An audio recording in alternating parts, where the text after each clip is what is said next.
ev kargehe hev brandên şerbetin sürüştî di nava pakêtan de bi destê 45 karmendên kor li Kerkûkê dirûst dike.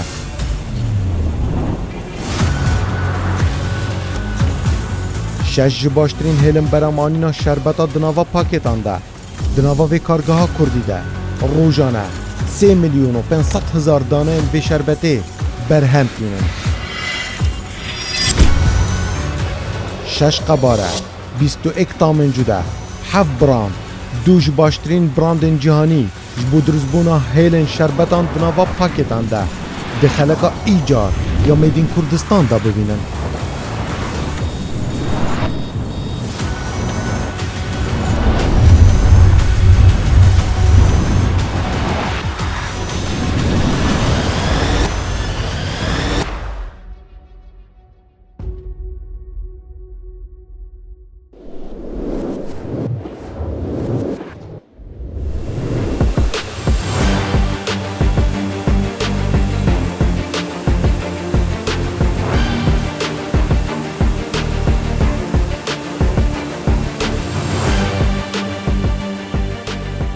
Di navbera her du bajarên Hewlêr û Kerkûkê de ev yek ji kargehên Gropa Kargehên Kerewençî ye ku şerbeta siruştî di nava pakêtên kartonî de berhem tîne.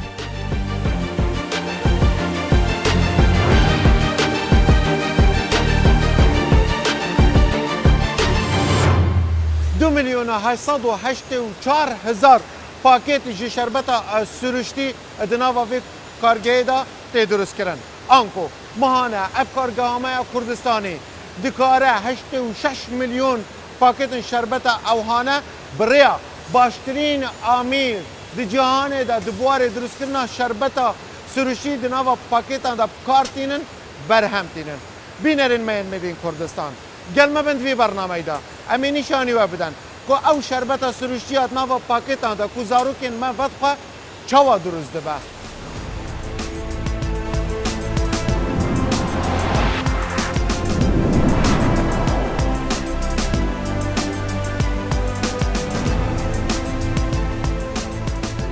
Di nava vê kargehê de ku taybet e bi dirûstkirina şerbet û vexwarinên gazî şeş hêlin beremanîna şerbetên kartonî tê de ne ji corê Tetra Pak a Swêdî û SIG a Almanî Suedî ku her du ji mastirên kompanyên cîhanî ne ji bo dirûstkirina hêlin beremanîna şerbetên siruştî di nava kartonan de.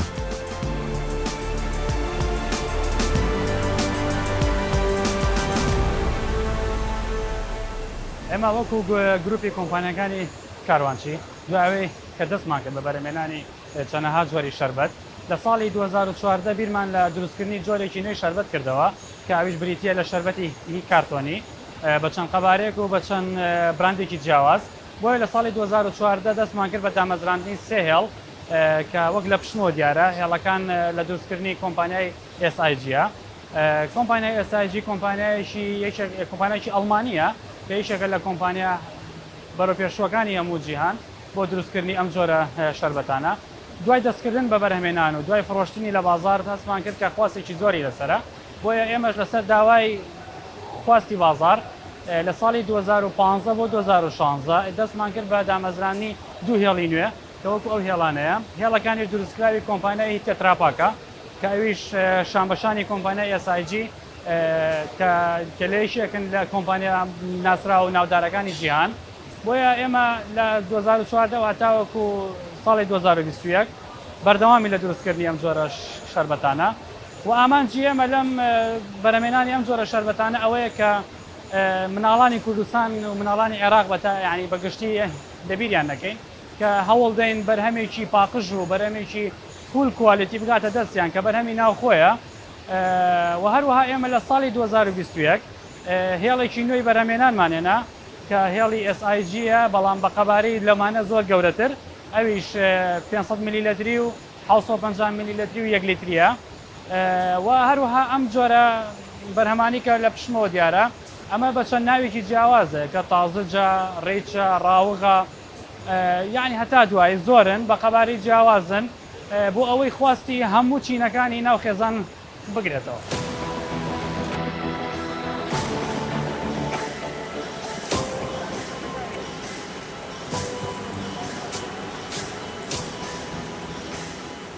çar hêlin di navavê kargehê de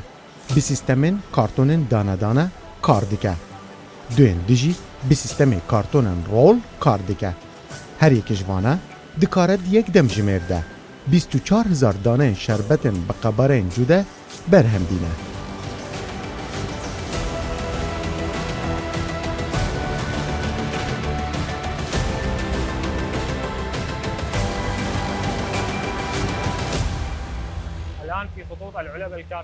ئێستا لە هێڵی قوتووە کارتۆنیەکانین کە لە 6 هێڵی بەرەمێنانی قوتووی کارتۆن پێک دێت. لەم هێڵانە بەرهەمی ئاسایی دروست دەکرێت، ئەویش خۆشاوی سروشتیە، هەروەها خۆشاوی دایت و خۆشاوە جۆراوجۆرەکان. لەم هێڵانەدا چەند قەبارەیەکەن، لەوانە قوتووی 250 میلیلیتر، هەروەها قەبارەکانی 150 و 180 و 200 میلیلیتر. ئەمانە سەرباری قەبارەی 250 میلیلیتر. هێڵێکی نوێ هەیە لەم نزیکانەدا دەکەوێتە کار و دەچێتە پاڵ ئەم هێڵانە و چەند قەبارەیەک بەرهەم دەهێنێت، لەوانە 500 میلیلیتر و 750 میلیلیتر و 1 لیتریش. لەم هێڵانەدا خۆشاوی سروشتی و خۆشاوی شیرینکراوی دایت بەرهەم دەهێنین، سەرباری ئەمانەش خۆشاوی جۆراوجۆر. ئەم هێڵانە پێک دێن لە 40 بەگەرخەر کە لە پرۆسەی بەرهەمهێنان بەشدار.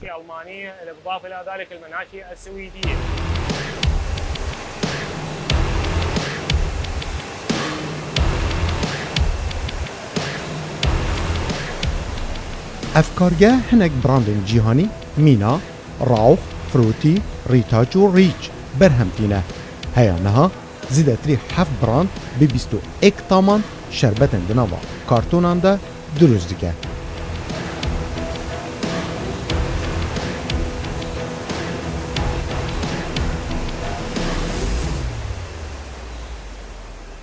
ئامێری ئێساجی کۆلمبیکی 12 وەک لە کۆمپانیای کاروانچی 3 دانەمان هەیە و ئەم ئامێرە سەرەتا بە شوەیەکی مانوێڵ کارتۆنەکانی تیا دەکەین و دواتر قاڵبەکانی شکلی وەرەگرێ و تاقیمکردنی تاقیم یەکەین بە دوی ڕێگاوە لە ڕێگەی بڕۆکساید کام بڕۆکسایدە وەکو پرژێن ئەڕشێتە ناوی و دواتر لە ڕێی هەوای گەرمەوە وشکەکرێتەوە ناوەکەی دواتر بە دوو ستەیج شەربەتەکە ئەکرێتە ناوی ستەیجی یەکەمی تانی وێڕوا ستەیجی دووەمی کاملیەکە دواتر دوایەوە گوێچکەکانی کەپسەکرێ لەسەرەوە خوارەوە و دەرچووی پلەرەکە دەرەچێت دەرەوە بۆ خەتەکانی بەرەمێنان دیکە دەڕوات و ئەم ئامێرە لە کاتژمێرێکە 4,000 پاکێت دەرەکە واتە لە دەقەیەکە 400 دانە.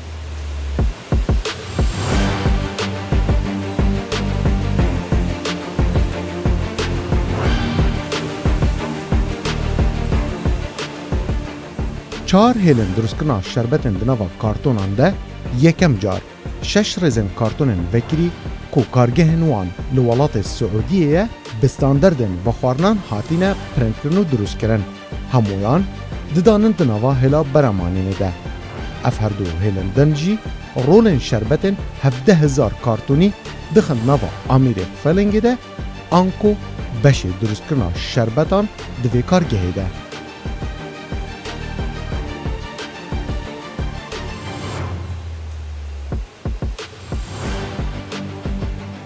Yekem car ev hemû kartonên qebareyên hatîne destnîşankirin bi 6 rêzan diçinet nava vî Amîrê mezin de. Paşan tên qalibdan û beşê bottom heading an ku jêriya kartonan bi hevra girê dide.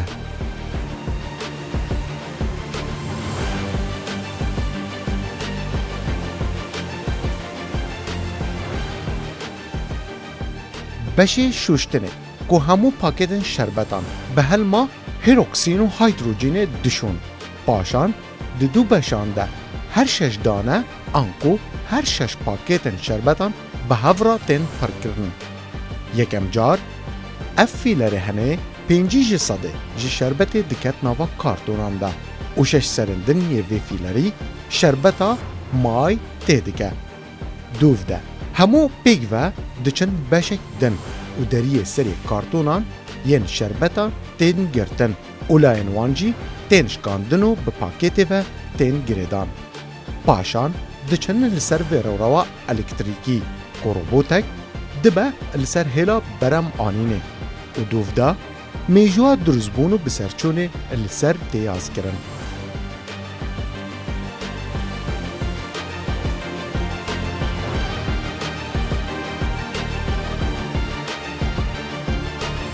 بله بینرین مین میدین کردستان ام بین بحث اوی بشی بکن ده نوا هلا برامانی ده آنکو نوا اوی کارگه ده اف بشه هنه بجنه بفر تیبل آنکو اف بشه هنه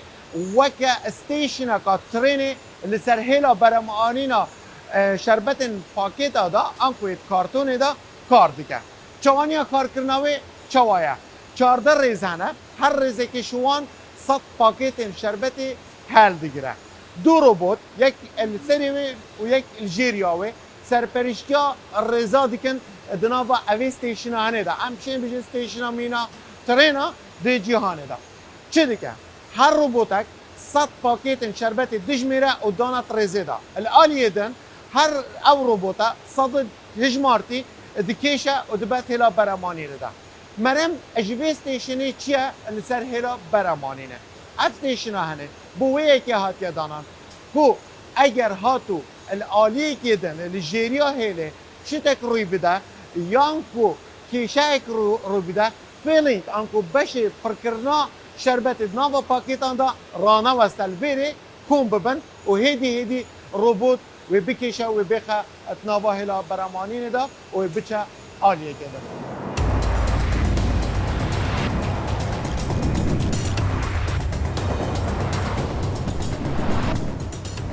اف همو ریکن هنه ین الکتریکی بدریجا 20 متران همو شربتان دبه بشه قصابین و خوارنه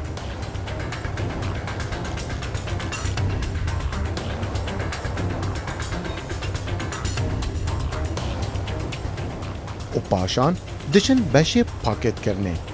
هر 4 ریزن 10 کارتونی ین شربتان دیگه یک پاکت و دشینه کوگها کارگه آنکو در روژه که ده 14400 کارتون اوهای شربتان دناوا پاکتان دا برهم دینه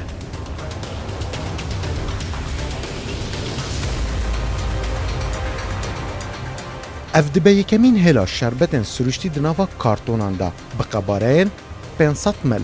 750 مل و 1 لتری تیدانین دناوا عراق و کردستان ده اف هلا جعالی کمپانیا جهانیا SIG یا سعودی آلمانی و هاتیه دروست کرن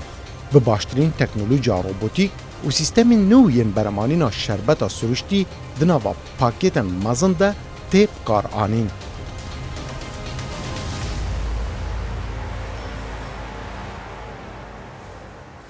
ئێمە وەکو گروپی کۆمپانیەکانی کاروانچی لەم ماوەی پێشوە بیرمان لە بەرەمێنانی جۆرێکی جیاواز لە شەربەت کردەوە کاوی شەربەتی کارتۆنیە بە قەبارەی گەورە و جیاواز کە قەبارەکانیش پێک هاتوون لە نیولەتری 750 میلیلتری و 1000 میلیلتری کە یەکسانە بە 1 لتری و ئەم جۆرە بەرهەمەیەک نوێیە ئێمە وەکو کۆمپانیای کاروانچی یەکەم کۆمپانیا بین لەسەر ئاستی عێراق و هەرێمی کوردستان کە بیخێنە بازاڕ و کە بەرهەمی بێنین و هەروەها ئەو ئامێری کە تایبەتە بە بەرهەمێنانی ئەم جۆرە شەربەتە وەکو لە پشتمۆ دیارە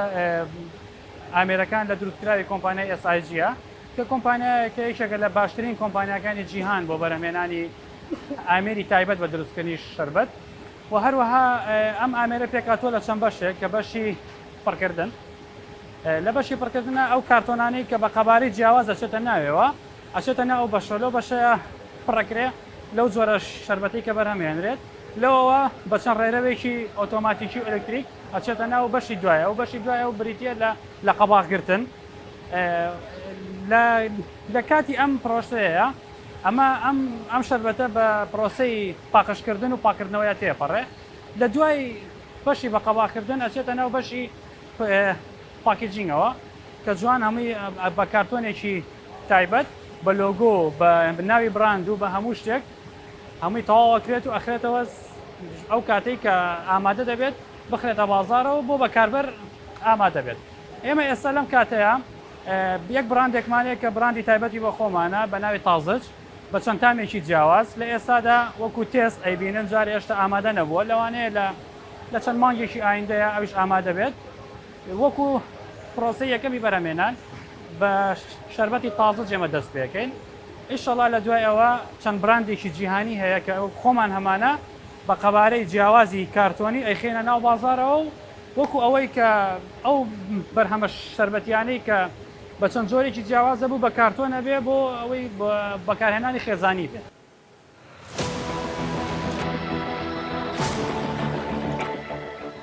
ji berxasta zarokan zor li ser van cure şerbetan beşê teqîgehê di nava vê kargehê de. Testên kîmyayî û fîzyayî cude û yên rojane li ser van hêlin beremanînê encam didin. Heya, kualitiyek baştir û sexlemtir ji bo hemû zarokan yên ku van şerbetan vedixwin bidest bînin. والله ئێمە ڕۆژانە وەک بەشی تاقیگا چەند فەحسێکمانەیەکەن هەر سەعاتی جارێ دەی فەحسی ئەم کارتۆنا ناکەین. یەکەم تر سەیری مێژۆگەیەکەین بزانین کە 9 مانگە لەبەرەوەی فەحسی سەحای عێراقی ئستانداردیان 9 مانگە بۆ کارتۆنەکان. ئێمە چەند فەحسێکی کیمیاویمانەیە و چەند فەحسێکی فیزیاویشمانەیە. یەکەم جا فەحسی فیزیاویەکان کە سەیرەکەین وەکو شکل و وەکو لێچوونی شەربەت لەم بەینانەوە یان ختمەکەی لە تاریخەکەیەتی چەند مانگە 9 مانگە. دوایشە چین فەحسی کیمیاویەکەین ئەو فەحسانی کیمیایی لە مختبەرەکە ئەیکەین جیازمانەیە ناوی ریفرۆکتۆمیتر ئەم جیازە فەحسی شیرنی شەربەتەکانەکە جیازی دیکەمانەیە فەحسی مەواد حافیڵاکە لەناو ئەم شەربەتەیە کە چەند ئەم شەربەتە تەحمولی تێکچوونەکە لەناو ئەم کارتۆنەیە دووەم جا فەحسی بلو تێستمانێ ئەم بلو تێستە چیەکات پێمانەڵێ ئەم کارتۆنە چنی تەحمولەکە تا لێکچوونی هەبێ لە شەربەت یان و خودنا ئەم شەربەتە لە پیتی زۆر باشترە کە پلاستیکە ئەمە بۆ ژینگە زۆر باشترە لە پیتی لەبەرەوەی تەفاعول ناکە لەگەڵ شەربەتەکەیە هەرچی پیتیە 6 مانگە لەبەرەوەی زووتر تەفاعولەکە لەگەڵ شەربەتەکەیە.